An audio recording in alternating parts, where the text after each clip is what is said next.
আমরা যা ভাবি সেটা হয় না, আর যা ভাবি না সেটাই হয়। যেভাবে পুরাতন বছরটাকে বিদায় দিতে দিয়েছিলাম, সেভাবে আর বিদায় দিতে পারলাম না। ভেবেছিলাম ভাই বোন সবাই একসাথে মিলে পুরাতন বছরটাকে বিদায় দিয়ে নতুন বছরটাকে বরণ করে নেব, সেটা আর পারলাম না। কারণ সকালবেলা বোন চলে গেল আর বিকেলবেলা ভাই চলে গেল। তাহলে আমি মাঝখানে একা একা কী বিদায় দিব আর কী বরণ করব। হ্যালো সবাইকে, সবাই কেমন আছো?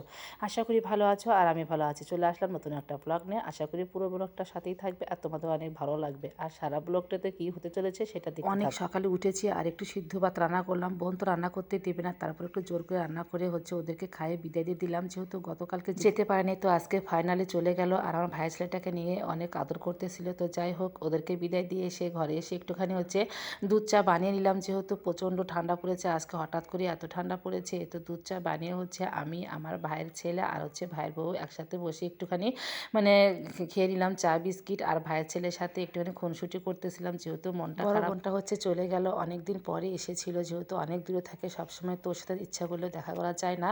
তো আর আমার এই ভাইয়ের ছেলেটা এত কিউট, ওর মুখটা দেখলে অনেক ভালো লাগে, ওর হাসি মুখটা দেখলে। তো যাই হোক, আমরা চাটা খেয়ে অনেক খুনসুটি করি। এখন তো দুপুরবেলা রান্নাবান্না করতে হবে। তো কী রান্নাবান্না করব, তো এখানে ভাইয়ের বউ তো লাউ শাকটা কেটে দিল। আর আমি মাছগুলো ভিজে রেখেছিলাম, অনেক সুন্দর করে পরিষ্কার করে ধুয়ে নিয়ে আসলাম।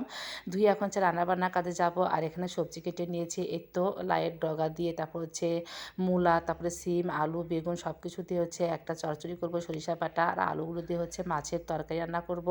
আর এখানে লাই শাক ভাজি করব। তো যাই হোক, সব কিছু কেটে কুটে একদম গুছিয়ে নিয়েছি। তারপর বাটা কষাও করে নিয়েছি, আদা জিরা বাটা, সরিষা বাটা।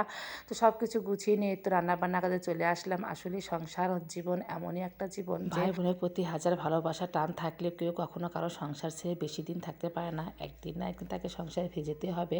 তো যাই হোক, কথায় কথায় কিন্তু মাছগুলো ভাজি করে নিলাম। এর মধ্যে আবার দেখি ওর বাবা অনেকগুলো একদম চলা চলা পুঁটি নিয়ে আসছে আর দেশি মুরগি কিনে নিয়ে আসছে, একদম পিওর দেশি মুরগি কেটে একদম পরিষ্কার করে নিয়ে আসছে। তো যাই হোক, মাছগুলো এদিকে আমার ভাই বউ বলতেছে, দিদি ভাই আমি বানিয়ে দিই। আসলে বানাতে নাকি খুব পছন্দ করে, ওর নাকি মাছ বানাতে খুবই ভালো লাগে। তো যাই হোক, ওদিকে মাছ বানাতে বসেছে একদম আমার কাছাকাছি। আমি রান্না করতেছিলাম, আমার পাশে বসে দুজনে মিলে গল্প করতেছিলাম আর মাছ বানাতেছিলাম। এদিকে আমার ভাইয়ের ছেলেটা দেখো, ও মায়ের কাছাকাছি ঘুরু ঘুরু করতেছিল, আবার এসে আমার কোলে বসেছিল। এখন সিঁড়িটা বেয়ে বেয়ে উঠতেছিল। তো যাই হোক, ওর এইরকম দুষ্টমি দেখে মনটা এমনিতে ভালো হয়ে গেছে। তো যাই হোক, ওর মতো করে খেলতেছিল, আবার আমরা একটু কথাবার্তা বলতেছিলাম। তো কথায় কথায় মাছগুলো ভাজি করে নিয়ে মাছের তরকারিটা রান্না করে নেব। তো যেহেতু নতুন আলু একদম মাঝখান দিয়ে ফালি দিয়ে নিয়ে, তারপর তেলে গোটা জিরার ফোড়ন দিয়ে আলুগুলো একটু হালকা ভাজি করে নিলাম। তারপর দিয়ে দিলাম বাটা মশলা, আদা জিরা, মরিচের গুঁড়া, হলুদের গুঁড়া, লবণ সব কিছু দিয়ে অনেক সুন্দর করে কষিয়ে নিয়ে একটুখানি ঢাকনা দিয়েছিলাম, যাতে করে আলুগুলো একদম সুসিদ্ধ হয়ে যায়। তো এর মধ্যে এখন মাছগুলো দিয়ে দিলাম, দিয়ে আর একটু কষিয়ে নেব। আসলে এইভাবে যদি কাতল মাছের তরকারি রান্না করা যায় এত মজা লাগে। আর মাছটা যেহেতু 3.5 কেজি ওজনের বড় মাছ ছিল, মাছটা খেতে এত টেস্ট হয়েছিল, যার জন্য ঝোলটা খেতেও অনেক মজা হয়েছিল। আর কালারটা দেখে কিন্তু বোঝা যাচ্ছে কতটা মজা হয়েছিল ঝোলটা, তাই না? তো যাই হোক, অনেক সুন্দর বলক উঠে গেছে। এখন একটুখানি গরম মশলার পেস্ট দিয়ে আর একটু জাল দিয়ে ঝোলটা নামিয়ে নিলাম। তো এখন তো লাউয়ের শাকটা ভাজি করে নেব। সিম দিয়ে লাউয়ের শাক ভাজি তোমরা কে কে খাও? আমার কিন্তু বেশ ভালো লাগে, বিশেষ করে এই শীতের সিজনে।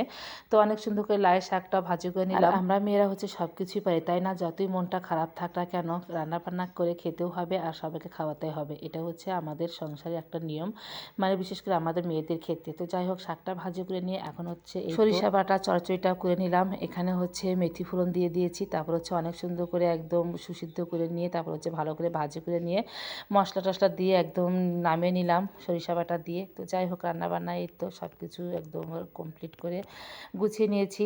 তারপরে গরম গরম সবাইকে খেতে দিয়ে দিলাম। আর মাছের ঝোলটা এত মজা হয়েছিল, এর মধ্যে খাবার দাবার শেষ হতে না হতেই তখন প্রায় 2টার মতো বাজে। ওর বাবা এত এত কাঁচা সবজি বাজার নিয়ে আসছে, প্রত্যেকটি সবজি একদম টাটকা মনে হচ্ছিল, এইমাত্র একদম বাগান থেকে তুলে নিয়ে আসছে। সিম, তারপর ফুলকপি, বেগুন, কাঁচা টমেটো, বাঁধাকপি, আলু, করলা। আমি যখন বলেছি যে এত বাজার কেন নিয়ে আসছে, আসলে ওর বাবা বলতেছে যে ওর নাকি এরকম টাটকা শাক সবজি দেখলে ওর মাথা ঠিক থাকে না, না নিয়ে আসা পর্যন্ত।